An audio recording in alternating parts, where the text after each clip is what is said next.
Pronto? Pronto. Muito boa noite para você que está nos assistindo agora. Tá bom? Mais um podcast aí sobre dando continuidade às cartas às igrejas que João escreveu para cada uma das igrejas da Ásia. E a gente vai dar continuidade hoje. A gente tem que falar sobre duas igrejas hoje. A gente vai falar sobre Tiatira e Sardes, tá bom? Continuando nosso podcast aí toda sexta-feira, tratando verso por verso e entendendo cada um deles, a perspectiva e o porquê que eles foram escritos e tudo mais. E até traçando um paralelo aí para os dias de hoje, tá bom? Seja bem-vindo. Então se desliga aí das distrações, se possível, pega um lápis, uma caneta aí, um papel, anota e compartilha também esse vídeo aí para o maior número de pessoas, porque eu tenho certeza que o conteúdo tá muito bom. Com certeza. Cenário bonito, né? A gente tá falando do filho aí, a gente vai dar uma pincelada nisso também. Exatamente. E, assim, é um prazer estar aqui mais uma sexta-feira, falando um pouquinho sobre o culto de quarta, que foi Tiatira, e falando também sobre domingo, que vai ser a igreja de Sardes, né? Legal. Bora? Legal. Bora. Então vamos lá, então. A gente dando continuidade então, ao Apocalipse capítulo 2, no verso 18, a gente começa da seguinte forma. E ao anjo, só lembrando que eu sempre pego uma tradução aqui da amplificada, que ela dá algumas palavras aí a mais, né? Ela dá uma... amplificado, né? Amplifica aí alguns textos na Bíblia que às vezes é uma palavra, mas quer dizer e tem um contexto de outra, e ele já dá essa explicação, mas a gente sempre tira mais alguma coisa aí daí, tá bom? Então ele começa assim no verso 18. E ao anjo, ou seja, o mensageiro divino da igreja em Tiatira, escreve: essas são as palavras do Filho de Deus, que tem olhos que brilham como chama de fogo no justo julgamento, e cujos pés são como bronze polido, incandescente. A primeira coisa aí que eu acho que eu já até questionei para você aí nos bastidores é qual que é a diferença do Filho de Deus e Filho do Homem, porque a gente tem duas cartas escritas distintamente aí. Filho do homem é uma alusão a Daniel no capítulo 7. Aí todo o contexto de Daniel 7 vai encaixar perfeitamente com o que ele disse para a igreja, se não me engano, de Éfeso, né? Que ele fala que ele é o filho do homem. Então ele vai dizer que ele é o filho do homem porque ele está dizendo mais coisas referente a ele mesmo quando você vai ler o texto de Daniel. Então é como se a gente tivesse mais conteúdo sobre ele. Quando ele vai falar que ele é o filho de Deus, aí ele está fazendo uma alusão à forma que João também enxergava Jesus Cristo, que era o Filho de Deus, né? E o Deus encarnado. Há quem diga que não, mas é. E aí ele fala que ele se apresenta falando que ele era o Filho de Deus. E também a gente lembrar, para criar um caminho na cabeça da galera quando lê esse texto, é que tudo que ele fala referente a quem ele é tem a ver com o que a igreja está passando. Legal. Então, ser filho de Deus, talvez, a gente vai ler aí, responda uma problemática da igreja. Entendi. Então, a paternidade é algo muito importante, Maris. A gente estava conversando, acho que antes de ontem, a gente chegou na seguinte conclusão juntos, e alguns irmãos na fé talvez tenham já chegado, é que a oposição ou o espírito do anticristo, ele não é o espírito do satanismo. Sim. Igual a galera pensa, fazer um triângulo no chão e dançar e tal. Não, isso não é o anticristo. Pode ser que tenham, de certa forma, uma influência anticristã no comportamento desse tipo de galera que cultua demônio. Mas a orfandade, entender que é filho de Deus, é uma complicação tremenda na cabeça da galera, dada a dificuldade que a gente tem com familiar, a dificuldade que a gente tem com a figura masculina desde criança, que foi desconstruída na nossa cabeça. E a gente vai ver que essa igreja sofria de uma desconstrução terrível, cara. Terrível. E aí a gente vai entender que a gente é filho de Deus. Também hoje vai ser incrível aqui a gente lendo e até esse no texto. aspecto cultural também, aquelas coisas que a gente fala assim, mãe é uma só, pai é isso. Então, tipo, a responsabilidade de pai foi removida, né, culturalmente do nosso meio, né? E aí a gente vai ver o porquê que ele fala isso para essa igreja aí, porque tem muito a ver.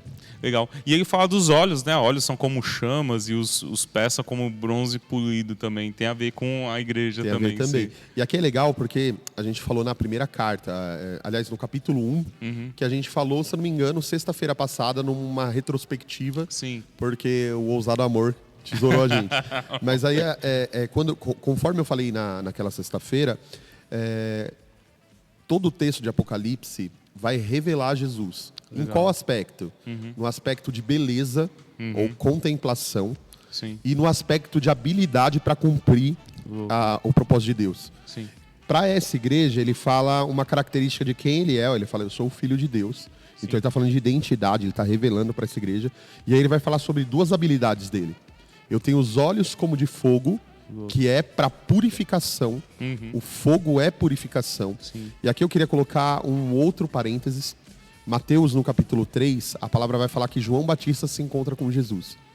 E quando ele se encontra com Jesus para conversar, aliás, não, perguntam para ele sobre Jesus, perguntam para ele se ele era o Messias. Aí ele fala, não, eu não sou o Messias. Eu batizo com água, mas vem alguém que é mais poderoso do que eu, que vai batizar com fogo e com o Espírito Santo. Então ele está falando sobre dois batismos. Não é o mesmo batismo, tipo, Sim. o batismo no Espírito Santo é um batismo mais de boa, e no fogo é você orar em línguas na pegada e voar e ser mais intenso. Não é só isso. Ele está falando sobre purificação. Entendi. Então é incrível a gente ter a ótica de que Jesus está falando, os meus olhos são como de fogo, porque ele está falando, você vai ser purificado. Uau. E aí ele fala que os pés são como bronze polido. E aqui tem muito a ver, todas as vezes que for falar sobre os pés da figura messiânica de Jesus, está fazendo uma alusão clara a Gênesis capítulo 3, verso 15, que ele vai pisar a cabeça da serpente. Uau. E essa vai ferir o calcanhar dele. Ou seja, tem a ver com as habilidades de Cristo. O guerreiro usava um pé de bronze, porque depois que todas as armas fossem retiradas, ele tinha a possibilidade de destruir aqueles que estavam caídos. Né? E Gênesis 3,18 fala que ele vai pisar a cabeça da serpente e posteriormente fala que ele vai colocar todos os inimigos por estrado debaixo dos seus pés. A morte, o inferno, o pecado, todos eles vão ser pisados por Jesus Cristo. Então ele está falando a habilidade que ele tem aqui em cumprir o propósito de Deus. Fantástico isso, né? 19, eu conheço as suas ações, seu amor e fé, e serviço, e perseverança paciente, e que suas últimas ações são mais numerosas e maiores do que as primeiras. Uau, né, essa igreja? Crescendo. Exemplo de tudo, vamos dizer assim, né? Sim. Como que é isso? Tipo, as suas ações, sua fé, o seu serviço, sua perseverança paciente. Ou seja, era perseverante, ainda fazia obra, tinha fé. Qual que é o erro aí? Ele vai falar depois o erro, mas ele está dando ênfase. Aí a gente entende um Deus que sabe falar com o ser humano. Sim. Ele sabe perfeitamente a forma de falar com o ser humano para fazer com que o ser humano pense no que ele faz de errado, não na forma que ele fala. Uau. Então, por exemplo, na educação de um filho, qual que é a dificuldade de um pai na comunicação, né? A gente está estudando um pouco porque a gente quer ser pai, né? E qual que é a maior dificuldade?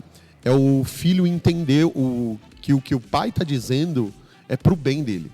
Verdade. É para que ele evolua, para que ele não caia no erro. Sim. Enfim, então o pai às vezes ele não sabe comunicar isso.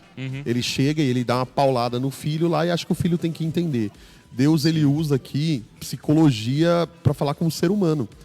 Então ele começa exaltando as qualidades dele para que ele se lembrasse de tudo o que ele falou. Normalmente nós anulamos aquilo que é ruim, aquilo que é dito de forma ruim. Então ele coloca intrínseco, colocado no meio de dois elogios, ele coloca sempre a exortação. Porque a pessoa ela vai lembrar que ele não está fazendo aquilo porque ele não ama. Entendi. Ele está fazendo aquilo porque ele ama. Né? Essas pessoas têm qualidades a serem consideradas. Mas aqui é incrível porque ele vai falar de amor, uma igreja com amor, fé, serviço, perseverança, e as obras agora são mais numerosas do que antes. Uau. Ou seja, era uma igreja que estava em ascensão. Exatamente. A ascensão da igreja era evidente e Deus estava reconhecendo isso como algo muito bom. Sim, e fazendo a obra, né, maiores do que as primeiras, sem perder o amor e a fé, que é o mais difícil. Talvez ali eles mantiveram realmente essa perseverança, né? Tipo, sim. De continuar, né, o trabalho, o serviço, a fé, crendo em Cristo e sabendo que Ele é o Salvador e tudo mais. É um elogio muito pertinente, né? E completo, né? Exatamente. É uma igreja muito boa. Aí vem o 20, né? Mas tenho esta acusação contra você, que você tolera a mulher Jezabel, que se autodenomina profetiza, alegando ser inspirada. E ela ensina e engana meus servos para que cometam atos de sexualidade, mais uma vez, imoralidade, e comam comida sacrificada aos ídolos. Pérgamo também padecia desse mesmo erro, praticamente, né? Parecia, só que ele vai falar de doutrinas de Abaão e Nicolaítas. E aqui ele vai falar de uma coisa mais específica. Ele fala que o que a igreja tolerava era o espírito de Jezabel. E aí a gente vai ler primeiro Reis, capítulo 17, 18, certo, que vai contar a história da única rainha que Israel teve, né? Evidente, que foi Jezabel. E eu acredito muito que aqui estava implantado um sacerdócio desconfigurado daquilo que era a vontade de Deus. Era um sacerdócio, primeiro, impositivo, porque ela se autodenominou profetisa. Sim. Ninguém reconhecia isso no entorno dela. Contudo, ela tinha influência. Ela tinha influência para falar com aquele povo e para até influenciar aquele povo a cometer adultério ou ato sexual ilícito, imoralidade e comer coisas consagradas. E então a gente imagina que era algo tão espiritual que está na cara que é um erro, que ela se autodenominou, mas que mesmo assim tinha uma influência que é espiritual. Hoje, Males, o nosso país é impregnado disso. Sim. Ele é impregnado disso por diversas coisas. Hoje, quarta-feira, né? A gente falou um pouquinho sobre o que representa esse espírito de Jezabel e qual que é a função dela aqui na Terra. Porque há uma função. Então, dentro do nosso país é o seguinte: o estímulo à liderança feminina dentro da igreja. Não tenho nada contra alguém que trabalha na igreja e é do sexo feminino. Não é essa a pauta da nossa discussão. A gente está falando de uma imposição na qual é uma busca por título. Precisa ter. É tomado por força essa parada. Precisa ter uma mulher lá poderosa para estar à frente, entendeu? Entendi. Então isso dentro do âmbito da igreja é muito forte. Se me perguntarem assim, pô, pastor, você acredita em pastoras? Eu acredito dentro de uma comunidade, mulheres podem apacentar. Agora, pastora dirigindo uma igreja sozinha, fazendo a gestão financeira, aconselhamento por parte sexual e essas coisas todas, não é adequado. Não é adequado de forma nenhuma.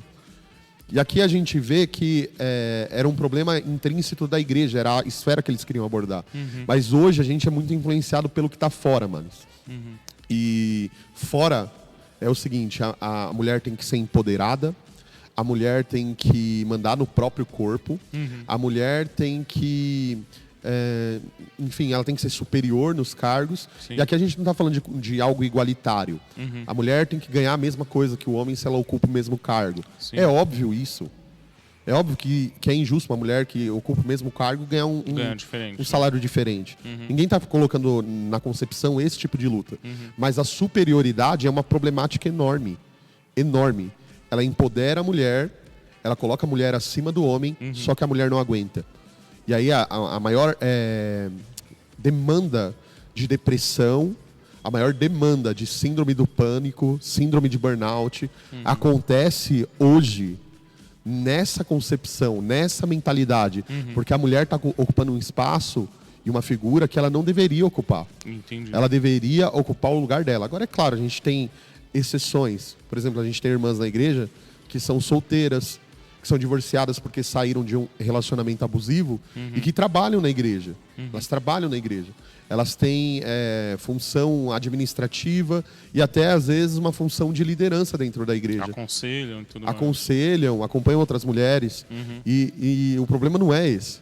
O problema é quando a liderança é dada na mão dessa mulher para que ela tome a gestão de tudo, inclusive acima de lideranças masculinas e desconfigurando o antro que é a família. Entendi. No centro de tudo.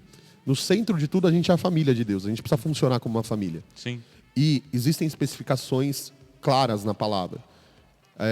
Vão ter feministas que vão estar se retorcendo, mas é um demônio, isso é o espírito de Jezabel que está estribuchando. No fundo, o homem é o sacerdote. Sim. Ele é aquele que vai buscar o Senhor, ele é aquele que vai ser o supridor da casa. A mulher, na minha concepção, dentro de um casamento, a mulher trabalha se ela quiser trabalhar. E se ela quiser trabalhar e ganhar muito mais que o homem, beleza. Mas toda a responsabilidade de conta, de autonomia financeira, de conquista, suprimento, tem que ser do homem, tem que ser colocado dessa forma. Sim. E a mulher, óbvio, ela vai trabalhar, conquistar o espaço dela, desfrutar disso, mas a partir do momento que ela tem obrigação com conta, obrigação com as coisas, está desconfigurado dentro do âmbito da família.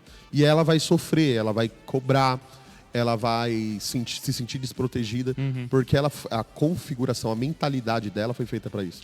O que eu vejo na questão, por exemplo, do homem ser o sacerdote, né? Dá a impressão de que a gente tem uma honraria a mais, mas não é uma honra que Deus está colocando, é uma responsabilidade. Exatamente a sua isso. responsabilidade é ao dobro, porque você como sacerdote, você tem que cobrir, você tem que orar, você tem que buscar a Deus, você tem que... Existe uma série de fatores que não te coloca como, vamos dizer, a honra humana, né? A glória humana. Eu sou o cara. Não, pelo contrário, é uma responsabilidade muito maior. Jesus ensina, né, que o maior ele serve, né? Se você quer ser o maior, vai servir. Então, assim, a gente tem essa responsabilidade como sacerdote, mas de serviço com a mulher, com a esposa e tudo mais. E ela é colocada como ajudadora, ou seja, é engraçado que a Bíblia deixa separado, mas deixa uma responsabilidade para cada um. Sim, e cada um com o seu valor e com a sua função, tanto dentro do casamento, quanto dentro da igreja, dentro da sociedade também. E a lógica de família, ela funciona dentro da família de Deus. Sim. Então, ali a mulher, ela está trabalhando em atribuições que talvez não sejam tão vistas, mas que não significa que o homem está recebendo honra e ela não. Exatamente. Significa que ela está cumprindo a função dela. E que demérito tem em cumprir a função dela? Nenhuma.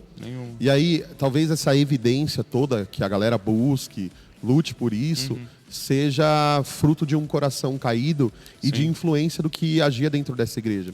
E qual que é a função dela? Você pegando dentro do âmbito religioso maior ainda, a lógica do nosso país, a gente tem uma padroeira. É verdade. Ou seja, a mãe é mais importante do que o pai. Exato. Pede pra mãe, ela é mais de boa do que o pai. A mãe ama, amor é só de mãe.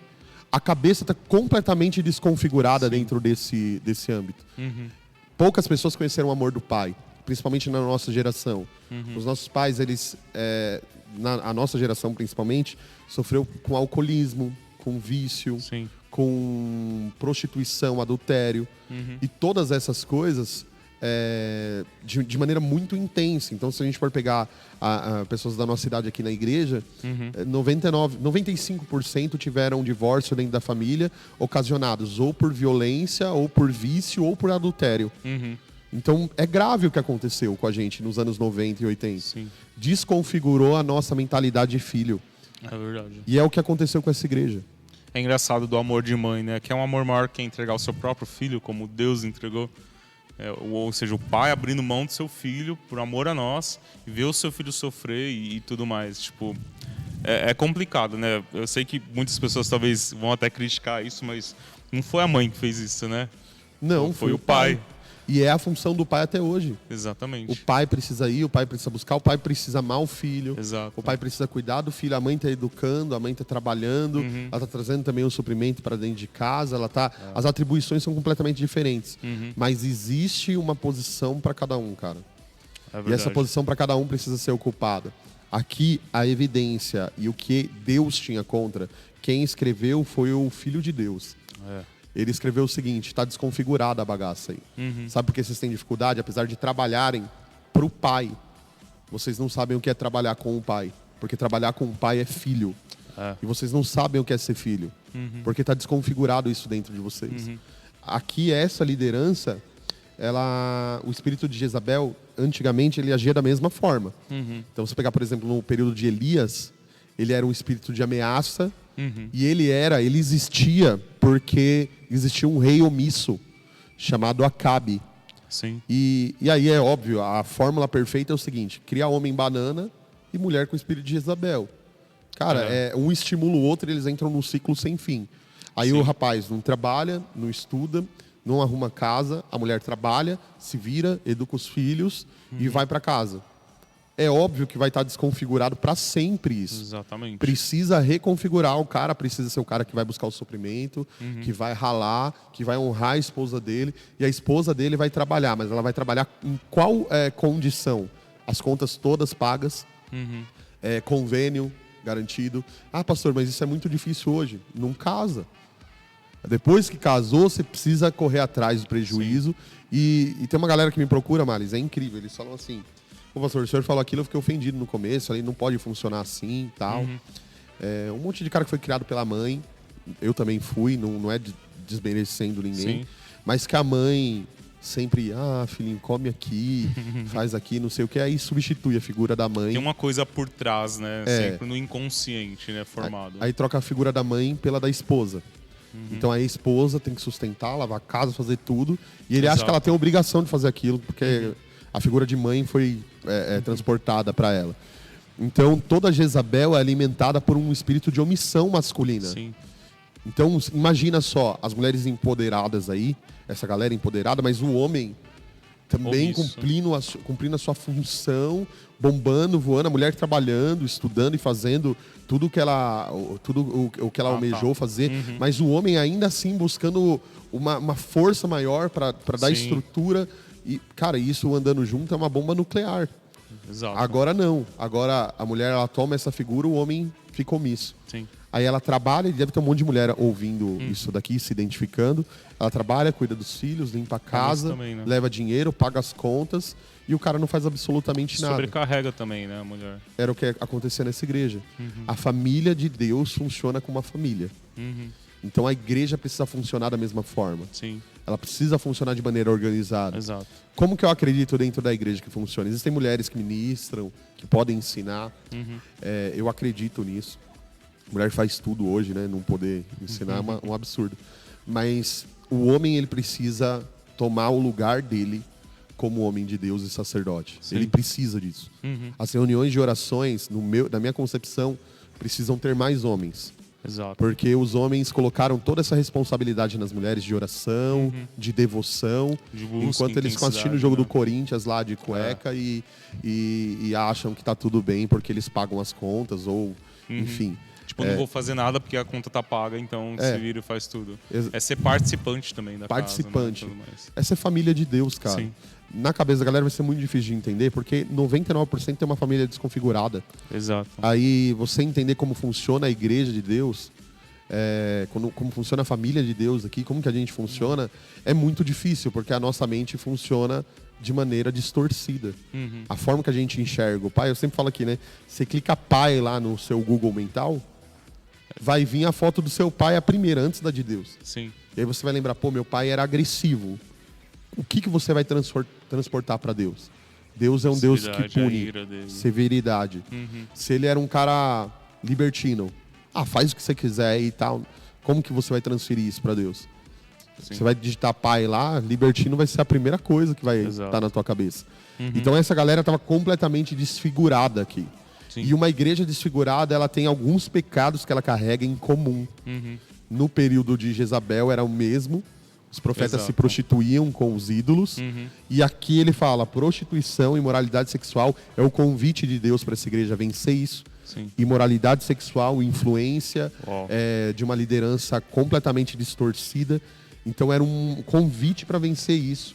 E é legal que ele também faz que ela se autodenominou profetisa, né? Alegando ser inspirada, né? Ou seja, ali no meio tinha uma coisinha ou outra de Deus, né? Tipo, talvez tivesse alguma coisa assim que sinais, né? Exato. Uma cura, uma profecia. Mas na essência e na base era para perverter e corromper as pessoas. Aqui, eu nem digo que era de Deus, mas acho que uma distorção, é uma parada bem forte isso daí, né? Então, assim, o resultado das profecias dela era uma prostituição e comer coisas sacrificadas, né? Entendi. Então, não tem como ser de Deus aí. Era um engano mesmo, eu acho. Certo. O engano se for necessário, ele vai fazer sinais para enganar até os eleitos, né? Uma coisa que eu queria abrir um parênteses aqui antes de a gente ir para o 22 é a questão do marido, né? E das esposas. É só um recado, não precisa ser do nada também. Não precisa ganhar uma chave e falar assim, agora eu sou o cara, entendeu? Não, acho eu vou que tem mandar. Que conversar com o pastor. Então, isso é interessante. A gente já pular isso ia ser muito irresponsável da minha parte. Acho que precisa procurar ajuda para conversar e acertar as coisas. E acertar as coisas e começar a trilhar nesse caminho. Entendi. Não é fácil. Não é fácil. Vai mudar a chave e vai ter crise de identidade e vai se sentir sozinho, tal, principalmente o homem que vive na dependência de uma mulher. Sim. Ele vai precisar tirar todo o chão dele para começar a produzir.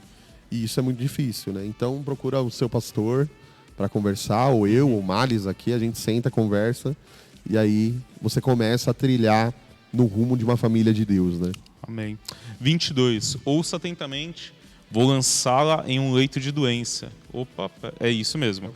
É o 21, peraí, eu pulei um, que é o mais importante, é o que eu mais gosto. E eu pulei. Eu dei a ela tempo para se arrepender, para mudar o seu interior e a sua maneira pecaminosa de pensar.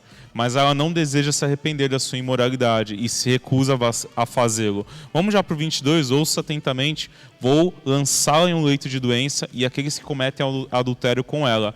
E trarei em grande angústia, a menos que se arrependam dos seus atos. Legal isso, eu falo que é a minha carta predileta porque, assim, na intensidade, né? Porque ele fala assim, eu dou tempo para você se arrepender, né? Dou até cama para você se arrepender. Exato. Aí se não quer se arrepender, né? Então peraí, vou fazer você se prostrar de uma cama, de uma doença, para que na sua angústia você reconheça que eu sou Deus. Você, na verdade, vê lá em Apocalipse, no tempo da perseguição que vai ter, Deus sempre querendo que o povo clame a Ele. E o povo vendo todos os sinais, vendo todas as pragas, meio à morte, não quero saber de Deus, Deus é culpado disso. Aqui eu achei legal que ele fala assim, né? Na tradução aqui é NVI, né? Não, essa aqui é a NAA, Nova Almeida atualizada. Ele fala assim, eis que farei com que fique acamada e trarei grande tribulação aos que com ela adulteram. Tiago, o texto em Tiago, fala assim que a tribulação produz maturidade, né? Então, ele está falando assim, eu vou te fazer... No fundo, é imaturidade esse espírito de Jezabel. No fundo, é imaturidade. Se você for conversar com alguém que milita por essas causas aí sem sentido nenhum, você vai perceber que essa galera, no fundo, é imatura. No fundo, tipo, vive em Nárnia. No fundo, tem uma ilusão ali, uma utopia monstruosa cultura, que é completamente diferente. E essa galera também que se envolvia com ela, com os discursos de Jezabel, nesse aspecto, também eram imaturos. Então aqui está falando sobre arrependimento, mas o motivo da tribulação era para produzir maturidade e alguns se arrependessem de verdade ali. Entendi. E o processo de Deus é muito louco, é isso que você falou, né? Tipo, beleza, não arrependeu assim, vamos fazer do outro jeito. Então eu vou acabar com as possibilidades de alguém que deveria ser salvo não ser, tá ligado? Então ele elimina todas as possibilidades. Eu esgoto tudo que eu posso da minha parte para que você possa se arrepender, para que você possa enxergar que sou eu, né?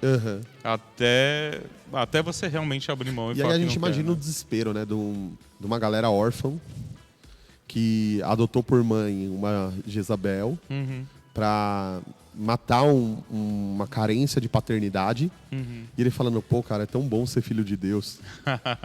É tão bom ser filho de Deus. Arrepende. Vocês vão trabalhar, mas vocês não vão trabalhar agora pro pai. Vocês vão trabalhar com o pai. Uau. Porque vocês vão ser filho comigo, né? É fantástico isso, né? Demais. O 23, eu vou matar os seus filhos, Meu Deus. seguidores, com a pestilência, ou seja, aniquilando-os completamente. E todas as igrejas saberão, sem dúvida, que eu sou aquele que sonda mentes e corações, os pensamentos mais íntimos e propósitos. E darei a cada um de vocês uma recompensa ou punição, de acordo com as suas ações. Louco isso daqui, né? Ele sabe o que você pensa, sabe o que você imagina e tem no seu coração. Mas a evidência de mostrar isso, tornar exemplo para outras igrejas também, né? Aqui eu li no grego essa palavra filhos, não são filhos gerados do ventre. São seguidores, né? Seguidores. Ou seja, ele está falando de novo de paternidade. Ele está falando assim, cara, quem tem a paternidade humana e coloca o seu coração em uma mãe, um pai espiritual humano, se torna um idólatra, está colocando alguém no meu lugar. O que eu vou fazer com eles? Eu vou anular isso. A galera que sair de debaixo desse jugo não vai ter mais por mãe Jezabel. Não vai ter mais por pai o líder. Agora eles vão entender o que é ser filho de Deus. Sim. Dentro dessa carta toda, Males, é um chamamento para se tornar filho de Deus, cara. Então ele fala no começo, eu sou o filho E eu quero que vocês sejam filhos de Deus. Eu não quero que vocês sejam filhos de alguém só. Paternidade, eu acredito que exista com muito cuidado. A parte comportamental, por exemplo, aqui a gente pode pegar um tema muito puxado, porque talvez a sua igreja hoje funcione em células, ou você tem um apóstolo que vai falar que paternidade é chamar alguém de pai e ser gerado espiritualmente por essa pessoa. Não, é como se fosse um tutor. A paternidade do homem aqui na Terra é tutoria. O cara é responsável em ensinar o outro. Esse que te ensina, ele tem a sua tutoria. Paternidade é Mateus 23, mano. Você só pode chamar Deus de pai. No fundo, Jesus morreu em uma cruz. E o objeto da graça, que a gente recebeu de graça, é o pai. Louco isso, porque acho que dá um parâmetro só de você pensar, realmente raciocinar um pouquinho. Na minha concepção, mano, eu posso fazer o que Jesus fez? Não, não posso. Então não posso me tornar aquilo que Jesus é. Então, por exemplo, se ele é filho, ou Deus, por exemplo, que é pai, mano, não posso ser pai. Eu nunca vou poder ser chamado de pai nessa ótica espiritual, porque eu não posso fazer o que ele faz. Agora, olha o absurdo disso. Você comigo aqui raciocinando e o irmão que está em casa. A gente conheceu o pai. Dá para chamar um homem de pai? Não, impossível. Não tem como. absurdo sem tamanho. Jesus fala, né? Qual do pai que pedindo pão, né? Vai dar uma cobra. Tipo, um homem carnal, natural, poderia fazer isso. Poderia negar o seu próprio filho. Mas Deus aqui não, incentivando e incitando para que nenhum dos seus filhos se percam, né? Muito louco isso. E é exatamente isso que ele está falando. Muito louco isso daqui. Mas para o restante, que é o 24 de vocês, em Tiatira, que não sustentam este ensino, que não exploraram e não conheceram as profundezas de Satanás. Forte isso, né? Como eles os chamam. Não colocam nenhum outro fardo sobre vocês. Aqui o legal é que ele está falando sobre os remanescentes. Ou seja, tinha uma galera que curtia Jezabel e estava nas reuniões feministas lá dela. E aí, mas tinha uma galera que não. Exato. Aí ele fala assim, para esses que não se envolveram com esse tipo de imoralidade sexual, idolatria, eu nem e que não sustentam, que também talvez tenha se arrependido no final. Ou que só ouviram lá, mas não se aprofundaram na mensagem. Louco. Aí ele fala assim, ó, eu não vou colocar mais carga nenhuma sobre vocês. Então, tá tudo bem. Louco isso daí. Exceto segurar firmemente o que vocês têm até que eu venha. Aí ele fala de perseverança, né? Exatamente. E aquele que vence o mundo, crendo que crendo que Jesus Cristo é o Filho de Deus. E aquele que guarda as minhas obras, fazendo as coisas que me agradam, até o próprio fim. A ele darei autoridade e poder sobre as nações. Louco isso daqui, né? Muito legal. Aqui ele está falando sobre um papel no reino dele, aqui na Terra. Uau. E ele os apacentará e os regerá com barra de ferro, como os potes de barro se quebram em pedaços, visto que também eu recebi autoridade e poder para governá-los de meu Pai.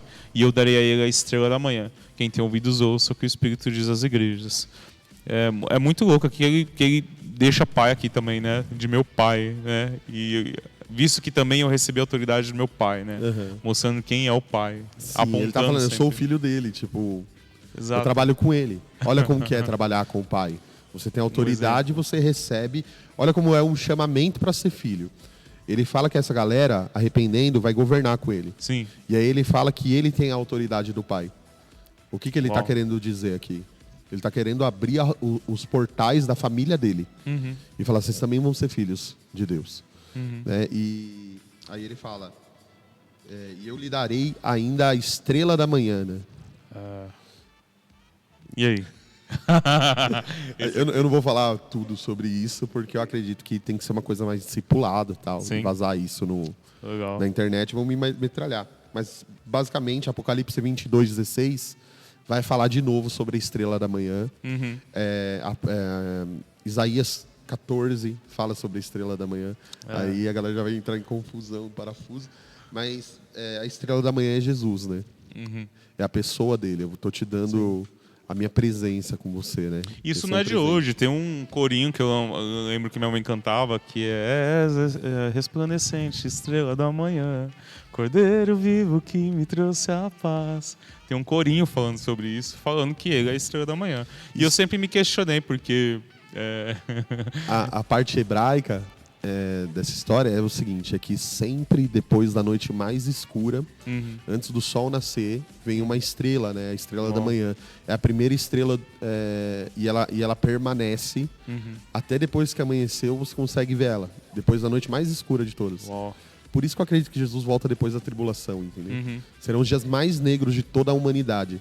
E ele vai voltar depois disso, ele é a estrela da manhã. Depois do dia mais negro de todos, a gente vai olhar para o céu e ele virá o nosso encontro com uma estrela brilhante. Fica aí talvez até uma sugestão, não sei se a galera quiser comentar aí sobre o próximo podcast, a gente fala sobre as tribulações, as taças, algumas coisas assim, pra gente poder ter um parâmetro melhor do que a gente tá falando aqui, sim, né? Eu acho que até se a gente continuar o livro de Apocalipse, é legal. A gente termina as 7 igrejas, faz a outra série na igreja e a gente continua lendo Apocalipse até o final. É legal, seria muito bom. Vamos fazer isso. Demorou. A gente planeja aí. Tá planejado já. Tá planejado. Foi tudo planejado, isso aqui é só uma jogada. É o Espírito Santo. A próxima igreja é Sardes, né? Então a gente começa lá, o anjo, mensageiro divino da igreja de Sardes, escreve: essas são as palavras daquele que tem os 7 Espíritos de Deus. Aí, ó, o Espírito falando. E as 7 estrelas. Conheço as tuas obras. Você tem um nome, ou seja, uma reputação de que está vivo, mas na realidade está morto. Ele já juntou aqui de uma tacada só, num verso só, né? Ou seja, já mostrou quem é Jesus aqui, quem é Deus, e já falou aqui a reputação que é bom, né? Sim.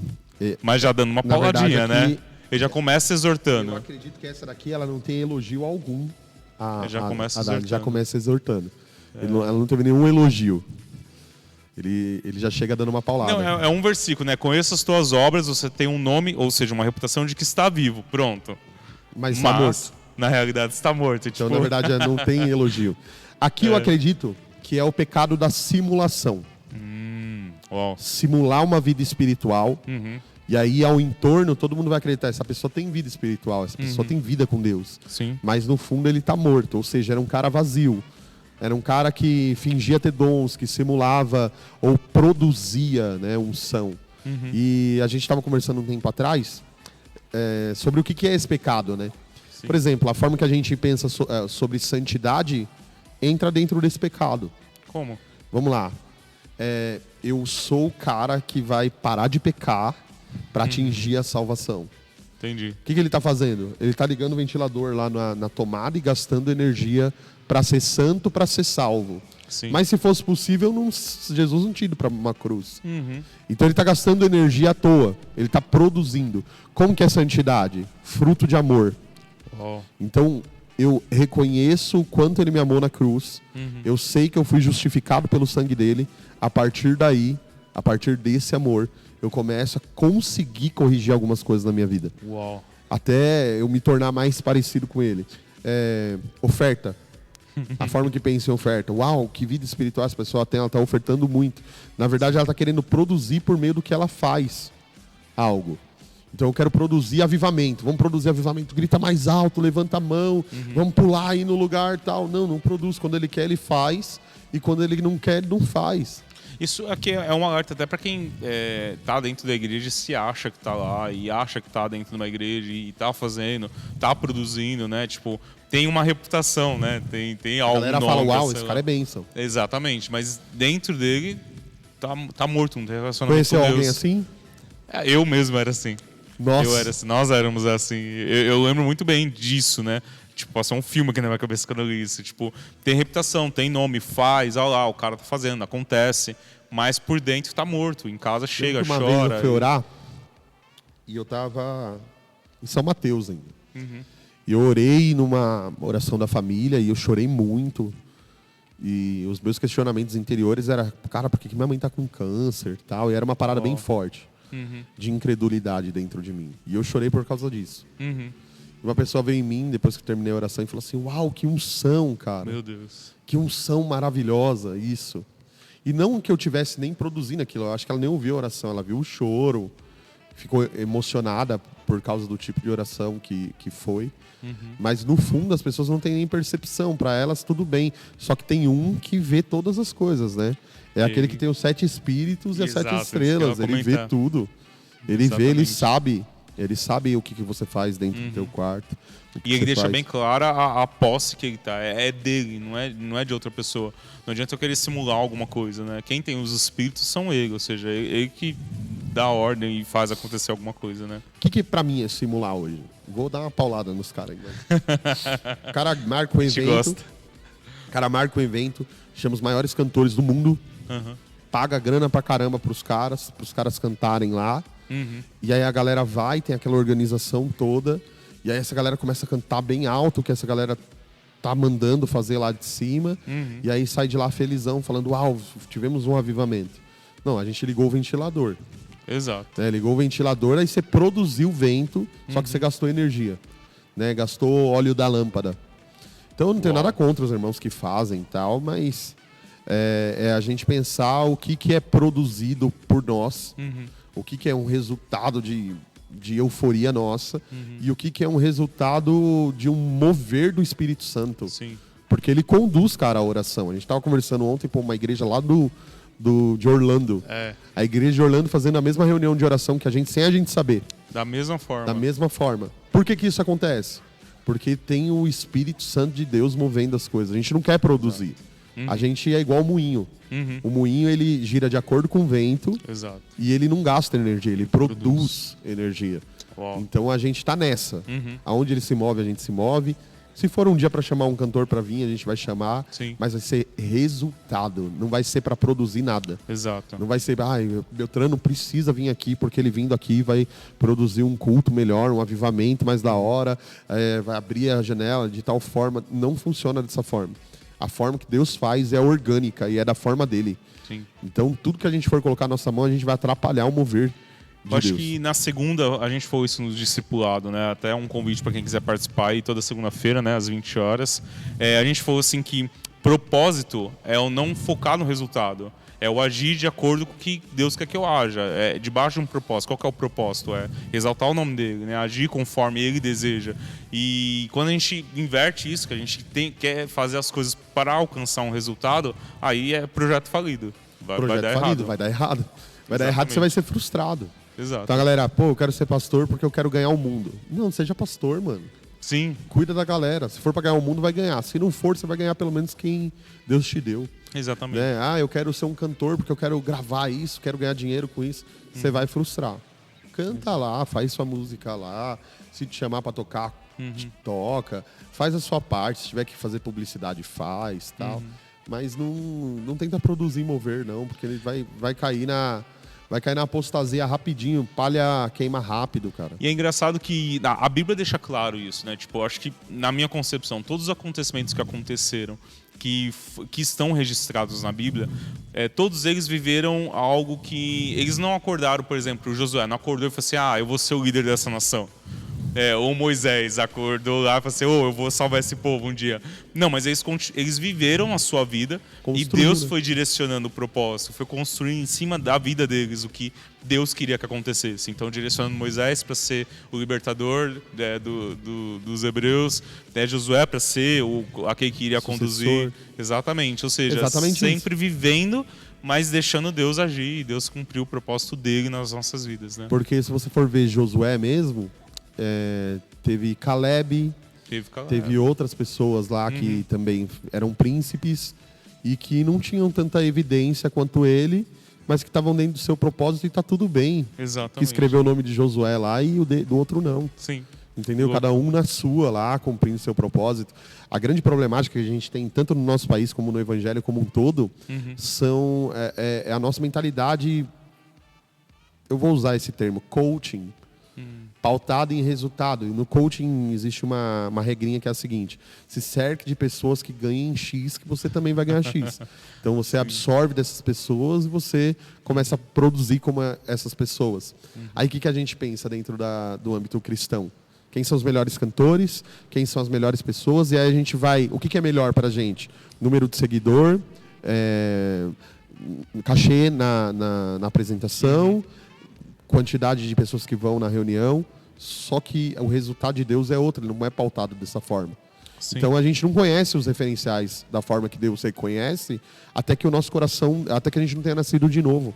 Então hoje, para mim, quem que são os referenciais? Talvez não são nem vistos no Instagram, são pessoas que nem ninguém daria ouvidos, Sim. mas são referenciais para mim. Por quê? Porque o resultado que eles deram não é numérico, mas é de propósito. Uau. Eu tô dentro do meu propósito, tá cumprindo o propósito. A gente falou ontem, né? Acho que segunda-feira no discipulado. O cara que criou o burrinho para Jesus entrar. Tipo, o que ele fez a vida inteira dele? Só alimentou e Só cuidou criou do burrinho, falou, não deixa ninguém sentar nele, porque quem vai sentar nele é o rei. Sem saber. Lembrando que sem saber. Uhum. Né? E aí o senhor colocou dele. isso dentro dele, ele foi preparando o burrinho, cuidando do burrinho, Uau. e fez. E teve apóstolo que não cumpriu 100% do seu chamado, mas esse cara cumpriu 100%. Sim. Porque a proporção é essa, não é a proporção numérica e não é uma disputa. A gente vai até se estender um pouquinho mais, mas, por exemplo, Pedro também é um grande referencial disso, né? Não, eu sou o cara, eu queria fazer Jesus enxergar nele um resultado de quem ele seria, né? Eu vou ser o maior de todos, né? Você vai me trair, rapaz.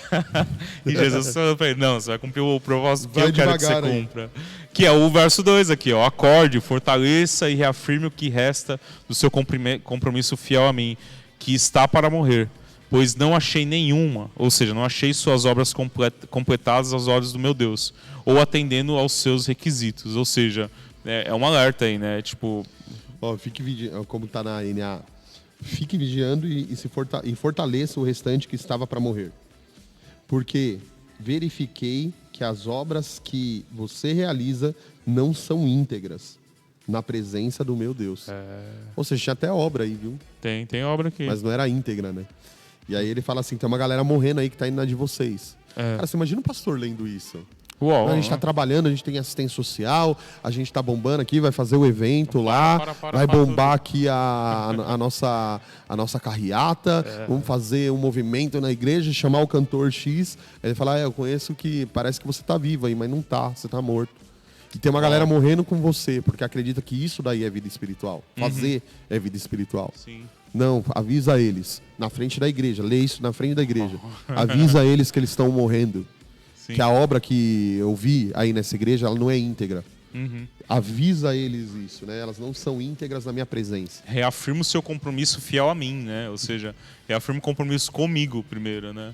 Louco, chamado não é fazer, né, Maris? Exato. A gente tem aprendido isso. Talvez tenha algum irmão que não ouviu isso aí. Mas Gênesis 3:18 é a primeira vez que a palavra chamado para um homem é usada.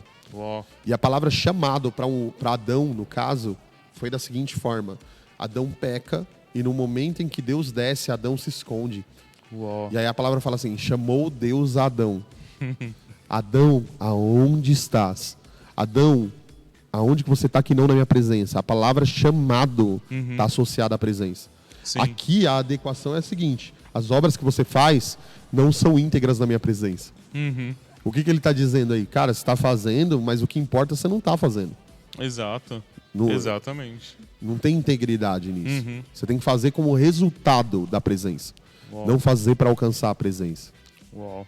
Portanto, o verso 3, lembre-se e leve a sério as lições que você recebeu e ouviu. Mantenha e obedeça. E arrependa-se, ou seja, mude sua maneira pecaminosa de pensar e demonstre seu arrependimento com um novo comportamento que prova uma decisão consciente de se afastar do pecado. Então, se você não acordar, virei como um ladrão, e você não saberá a que horas irei procurá-lo. É engraçado que a gente falou sobre o ladrão aí algum tempo atrás, né? Porque eu acho que você vai citar até, mas o ladrão realmente não sabe, mas os filhos vão saber a hora, né? Que ele vai ver. Eu quero ler aqui um texto em 1 Tessalonicenses, capítulo 5, versículo 4. A galera usa muito esse texto aqui de maneira descontextualizada, mas ele comprova bastante coisa. É 1 Tessalonicenses, capítulo 5. Vamos ler desde o 1. Caros irmãos, em relação aos tempos e épocas, não é necessário que eu vos escreva, pois vós mesmos estáis informados de que o dia do Senhor virá como ladrão à noite. Aí a galera, uau, o dia do Senhor vem como ladrão, é iminente a vinda de Jesus, né? Isso está preparado. Né? Então vou me preparar agora, tá? Mas nunca se prepara, né? Pois vós mesmos estáis bem informados que o dia do Senhor virá como ladrão à noite. Então, quando vos afirmarem paz e segurança, eis que repentina destruição se precipitará contra eles, e assim como as dores de parto tomam uma mulher grávida, e de forma alguma encontrarão escape. Entretanto, olha o 4 aqui que fala: vós, irmãos, não estáis vivendo nas trevas, para que esse dia venha como se fosse um ladrão e vos ataque de surpresa. Uau. Porquanto vocês são filhos da luz e filhos do dia. Nós não somos da noite, muito menos das trevas. Assim, pois, não durmamos como os demais, mas estejamos alertas e sejamos sóbrios. Justamente por sabermos, por percebermos o dia do Senhor, Sim. a gente está alerta. A galera que acha que é como um ladrão não está alerta. No fundo, não está. Desde do tataravô dele, se ele for cristão, está falando sobre a volta de Jesus. Uau. Né? E aí, talvez ele pense, não, vai voltar hoje, vai voltar hoje, vai voltar hoje. Não, só que tem um monte de coisa para acontecer que está dentro da palavra dele. Sim. Que vai acontecer antes dele vir. Né? Então, ele fala assim, lê o tempo aí, vocês vão perceber bastante coisas. E para os filhos da luz não vai ser como um ladrão. Mas para essa igreja aqui, ele fala... E é um alerta, porque assim, se é filhos da luz, ou seja, aqui faltou eles serem filhos, ou seja, faltou um relacionamento com Deus, né? Faltou um dia a dia ali, a gente sempre fala um devocional, né? Estavam muito ocupados, né? Roubados demais, né? E na Amplificada eu gostei disso daqui, mas eu queria até a sua opinião sobre isso, porque ele fala assim, arrependa-se, né? E aí ele coloca, mude a sua maneira pecaminosa de pensar e demonstre seu arrependimento com um novo comportamento, que prova uma decisão consciente de se afastar do pecado. Então, o arrepender-se aqui, pelo menos para essa igreja, ele mostra que seria consciente, uma maneira consciente de você falar assim, não, eu preciso mudar. E demonstrar isso através de uma atitude nova. Claro, é exatamente isso o conceito de arrependimento dito aqui. E o legal é que, assim, imagina o pastor falando isso para a igreja, cara. Sim. Sim. Ele tá lendo lá em voz alta, né? Louco, né? 4. Mas... você ainda tem algumas pessoas em Sardes que não mancharam as suas roupas. Isto é, contaminaram o seu caráter e integridade pessoal com o pecado. E andarão comigo, vestidos de branco, porque são dignos e justos. São dignos, ou seja, justos, né? Aquele que vence o mundo, crendo que Jesus Cristo é o Filho de Deus, portanto se vestirá com roupas brancas, e nunca apagaria seu nome do livro da vida. Isso aqui eu até perguntei. E confessareis e reconhecereis seu nome abertamente diante do meu Pai e de seus anjos, dizendo que ele é um dos meus. Nossa, eu quero Jesus falando meu nome lá no céu, coisa né? linda, né? Nossa. Qual nome ele vai falar, será? Malibu, Cargas, Males, Carlinhos pra minha mãe. Aqui tem bastante coisa aqui pra gente Tem bastante falar, coisa. Vamos dos Primeiro, vestidos aqui, das vestes branco brancas. são obras de justiça. E sempre a gente vai falar de obras de justiça com o âmbito de pessoas que reconheceram o sacrifício de Cristo na cruz, Sim. foram justificadas pelo sangue de Jesus na cruz. Então elas têm as vestes lavadas no sangue. Então não é que ela é limpa, é que ela foi lavada no sangue de Jesus. Uau. Então elas são brancas por causa disso. Só um parar aqui que a minha mente viaja, né? Será que a gente vai, não sei, passar por um chuveiro espiritual? Eu vou estar com as vestes vermelhas, eu vou passar por um chuveiro e Deus lavando? Não, acho que assim. só a vida já vai... Só a vida já vai Já tá fazendo fazendo, isso, né? Entendi. Portanto, se vestirá com roupas brancas e nunca apagará seu nome do livro da vida. E aí? Sempre são dois públicos que são direcionados a essas cartas, né? Então eu acredito que sempre a mensagem do evangelho são para dois públicos, né? Certo. E esses dois públicos são os seguintes: são aqueles pelos quais Jesus comprou com seu sangue, que ele lavou com seu sangue, e são pessoas incrédulas também, que receberão essa palavra e vão desprezar. Ele estava falando para essa galera. Então, para um ele falava assim, eu vou te recompensar, certamente, porque você vai arrepender. E para outros eu vou te punir, porque é certo que você não vai se arrepender. Entendi. Ele sabia quem ia trair, ele sabia quem ia negar, ele sabia quem não ia abandonar ele, ele sabia, cara, tudo ele sabia, ele tinha plena ciência. Então aqui ele está falando, olha, eu tenho o controle de todas as coisas. Eu sei de todas as coisas. Eu sei o som do teu coração na obra que você faz. Então o que eu quero falar para você é o seguinte. Tem gente aqui que não vai ter o nome escrito no livro da vida. Né? E esse é o adendo. E aí ele está falando com esses dois públicos aí. Lembrando que toda recompensa e e toda adendo do se não se arrepender vai acontecer isso, em muitos casos não tem nem a ver com salvação, né? Tem a ver com queimar as obras. Sim. Né? Então, a gente tem que ter em vista também isso. Entendi. Até mesmo porque aqui ele não fala que não será salvo, alguma coisa assim, só que apagaria o seu nome no livro da vida, né? Não sei. Talvez seja essa conotação, talvez. A gente pode fazer um podcast só sobre isso, porque é bem longo. Vamos preparar. A gente vai preparar. Tô só anotando aqui o que a gente tem que fazer depois. É uma coisa que eu queria chamar a atenção aqui, não sei se eu deixo pro final, mas eu acho que agora seria interessante também. Quem tem ouvidos, ouça e preste atenção que o Espírito diz às igrejas. As igrejas, né? Tem um plural aqui, ou seja, todo mundo tá vendo a carta de todo mundo. Todo mundo tá vendo a carta de todo mundo. Tipo, ó, que a igreja, vamos tomar cuidado, que lá tem que no aquilo. fundo, a questão territorial era só uma questão estratégica para atingir um território maior. Mas a igreja era uma só. Entendeu? Entendi. Então a questão de uma estar em Tiatira e ele escrever isso, era só porque ele estava endereçando, e a carta tem que ter um remetente e um destinatário. Né? Então ele está falando quem que é o remetente e ele também fala quem é o destinatário. Por causa disso. Mas no fundo ele está falando com uma igreja só. Né? E é a igreja, a noiva dele, né? O compromisso de ele trazer a unidade do corpo, né? Unificar tudo e... Eu acredito que aqui, Malis, nem tinha aquela cabeça de, tipo, 2 igrejas, 3 igrejas, tá ligado? Igreja A, igreja B. Na cabeça da galera era a mesma igreja. Era a então, eles iam, falavam, aí eu acho que essa mentalidade acontece até depois da reforma, assim. Ela fica mais evidente. Porque até o catolicismo, né? Era a igreja universal, né? Não a universal do reino de Deus, mas a igreja que era uma só. Então depois fragmentou isso bastante, aí as teologias fragmentaram ainda mais e no fundo a gente sabe que o remanescente, ele é uma igreja só, né? Sim. Sardes foi pesado aqui pra essa igreja aqui, hein? Foi, nem elogio teve, cara. Alguma consideração final aí? Uma é a da primeira carta, falando pra galera vencer imoralidade sexual. Sim. E configurar de novo a família de Deus, no caso de igreja. Então, um convite para configurar a nossa casa, arrumar a nossa casinha ali, deixar as coisas em ordem. Sim. E na igreja, no caso de Sardes aqui, a gente está falando de morte espiritual, né? De uma igreja que fingia estar viva, mas estava morta. Então, no fundo cara, busca uma vida com Deus de verdade. Sim. Se arrepende disso daí e vive com Deus. Porque não adianta orar em línguas, profetizar e conhecer a palavra se você não conhecer o Pai. Legal. Se você não conhecer quem é o Pai. Então, acho que é esse minha consideração final. Uau. É isso aí, então. Lembrando que eu acho que realmente é isso, né? O relacionamento com Deus vai fazer toda a diferença. Então, uma coisa que eu queria deixar, eu acho que ressaltar aqui é porque as igrejas já tinham um tempo de caminhada, né?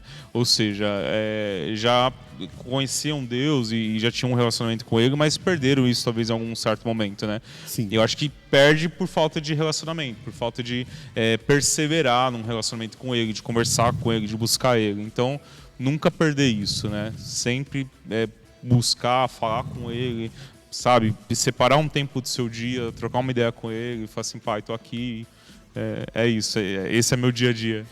Não ser ventilador, é ser moinho, né? Ser moinho.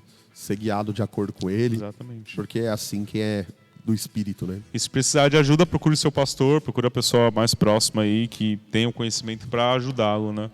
E aí seria bem legal. E é isso aí, gente. É isso aí. Até o próximo, então. Sexta-feira a gente está novamente aí, ao vivo, para terminar as outras cartas, tá bom?